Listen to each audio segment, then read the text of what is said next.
Well, here we are, week 4 in the books. It's time for our matchup recaps. So, what we're going to start out with the guy that traded Antonio Brown and immediately got curb stomped this week. Cameron versus Jason. Obviously, I'm with her, being Jason. Went ahead and took home the W. The Crow, it's time to believe in the Crow, people. Isaiah Crowell is legit. If we redrafted right now, Isaiah Crowell would go probably in the second round. The guy looks amazing. Jason keeps rolling with him, and he keeps producing, keeps putting up big numbers. 108.74 leading scorer Isaiah Crowell with 20 points. Just a huge effort from the Crow. On the flip side, on Cameron's team too, Todd Gurley. It's time to bail on Todd Gurley. He sucks. I'd send him to the bench until further notice. Everybody's been tearing apart the Arizona Cardinals, and Gurley couldn't get much going in that game. I just don't have any faith in the guy anymore. He's facing stacked boxes every single time, and he just doesn't look good. So good for you for showing loyalty, I guess, and trotting his sorry ass out there every week. But, man, it is ugly. Just hideous. So the next matchup, we're going to move right along here. We got by the way, congratulations, Jason, on the W. So good job. Captain Caveman versus Donkey Punch. So Joe continues his descent after not selling high on several players he should have sold high on. What you really ought to be embarrassed about here, Joe, is that this is 2 years in a row that you've left a quarterback that threw 5 or more touchdowns on your bench. I mean, who would have thought Ben Roethlisberger with a returning Le'Veon Bell at home against the Chiefs after they just got beat up by the Eagles, so they're going to be playing angry. Who would have thought that would be a good play? Could it be anybody else in the world but you? Everybody knows Andy Dalton is scared of the dark. He's a ginger. Jason can tell you gingers are scared of the dark. He sleeps with a nightlight. So nighttime Andy can't start him, even though he's at home against the Dolphins. That was just not a great play. AJ Green, of course, went ham, but what you really ought to be embarrassed about, again, Joe, you lost to Brian Hoyer. Jared picked up Brian Hoyer and pulled out the W. Good on you, Jared. Looking good. Of course, I do have to bring up the fact that Stephen Gostkowski was the only kicker in the league to be shut out this week. Missed a field goal, no extra points. Gostkowski looks awful. You know, Jared, you've made 32 roster moves already. Why don't you make your 33rd and pick up a real kicker? Everybody's going to laugh at you if you pick up somebody else, but we're already laughing at you because you're starting Gostkowski every week, and every week he's being outperformed. I mean, how much longer are you going to let this charade go on? So that being said, no congratulations to Jared because you're still rolling Gostkowski, and it's ridiculous.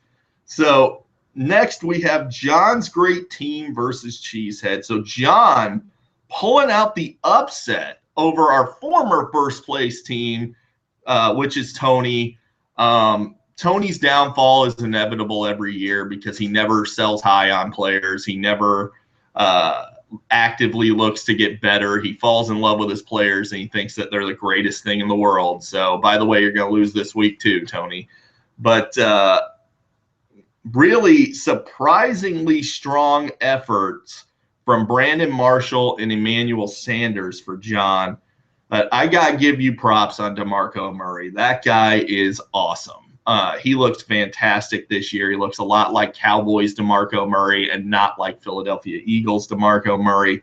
That being said, I was dead on my prediction about Coby Fleener. Willie Snead returned to the lineup. Coby Fleener is useless. Les Snead gets hurt, Fleener is completely useless. If you watch the games, you can see when Snead is on, he's the one running those seam routes. They don't really trust Fleener with it. He had one big game because Snead was out. It's never going to happen again. So that being said, Fleener is absolutely not playable so long as Snead is in the lineup. Tony lost this game despite 70.6 combined points out of only 3 players. The rest of his other 6 guys only combined for 36 points, averaging about 6 points a player.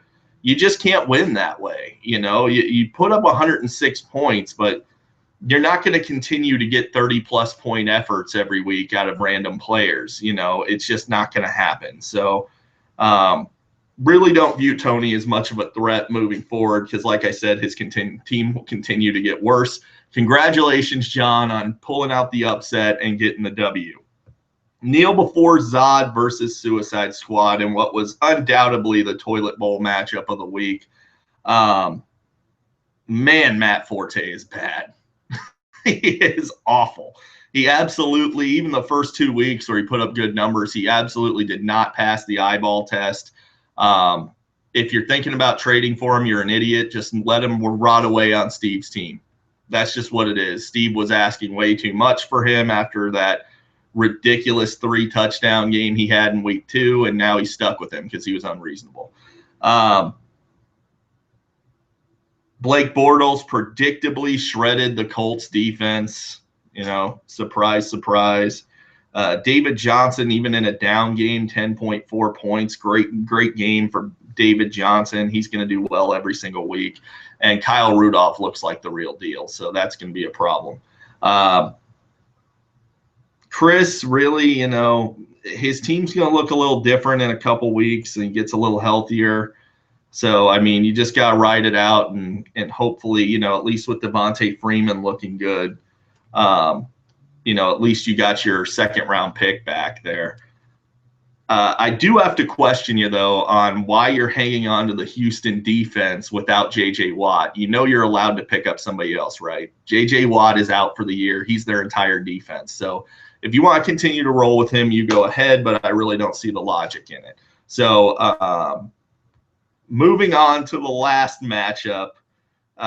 Obviously, I beat my dad. We all knew that was going to happen. I told you it was going to happen. Behind a ridiculously good game from Jordan Reed. On the flip side, Greg Olsen did well for my dad. It was a good battle of the tight ends. Jordan Reed had about 15 points in the first 5 minutes of the game. I thought Jordan Reed was going to score 30 or 40 points, but for some reason, never underestimate the stupidity of Jay Gruden. They, that was working. Going to Reed early was working. So, hey, let's stop doing that. Doesn't, that makes sense. So that's Jay Gruden. He's one of the dumbest coaches in the league, and it's going to hamper every Washington Redskins value all season long. You never know what they're going to do because Jay Gruden is an idiot. So that being said, was not very pleased with Andrew Luck once again. I hate him. If anybody wants to make an offer for him, I'm listening. So I hate Andrew Luck. I'd love to have him off of my team. Very pleased to unveil my new weapon, Antonio Brown. I know that a lot of you are not happy that I was able to acquire him, but don't be mad at Cameron. Look at all the guys that traded me stuff that allowed me to build the depth to trade for an Antonio Brown. So that being said, thank you for Randall Cobb, Steve. The Packers always start slow, and they did this year again. He'll pick it up. There's your matchup recaps for this week. Oh, I almost forgot. I had a name change bet with my dad, and you might notice that his team name is now Princess the Cat. I know a lot of you are wondering why that is. Well, it's because my dad owns a cat named Princess. So I figured it would only be right that he names his team Princess the Cat. So there's your matchup recaps, and I will be hitting you guys up on Thursday with a matchup preview. I'll talk to you guys then, and good luck in week 5.